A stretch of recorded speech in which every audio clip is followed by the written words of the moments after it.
17啦，下列邊項係 CEPA 為香港企業所帶嚟嘅益處呢？好啦 A 香港居民咧擁有嘅公司喺內地唔使交稅啊，咁呢個從來都冇講過啦，即係而家冇呢樣嘢啦 CEPA 都冇推啦，係咪？好啦 B 啦，香港同內地資金可以自由流通。咁咧可能好多同學就以為誒係咪 B 啊咁樣？好啦 B 都唔係㗎，即係香港同內地啲資金唔可以自由流通嘅啫。我哋香港攞人民幣啦，或者我哋將啲錢咧匯翻去大陸咧，都係有限制嘅。好啦 C 啦，原產香港嘅貨品出口去到內地係唔需要繳付呢個嘅關稅嘅。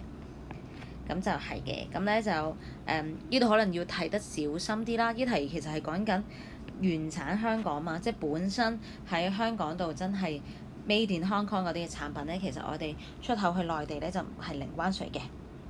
咁 D 點解錯咧？我哋睇下啦。D 就講到香港可作為獨立經濟體加入世界貿易組織。咁咧嗱，當然啦。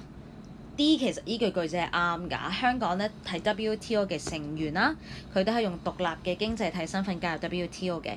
不過咧，呢題點解唔係答案咧？就係因為佢同 CEPA 咧就冇關係嘅，即係 D 係一個啱嘅句子，但係佢同 CEPA 係冇關係嘅。基本上香港加入 WTO 咧，加入咗 N 咁多世紀㗎啦，即係1995年咧已經加入咗，係一個始創成員嚟㗎啦。咁所以根本上咧就同呢個2003年簽訂嘅 CEPA 咧就扯唔上關係嘅。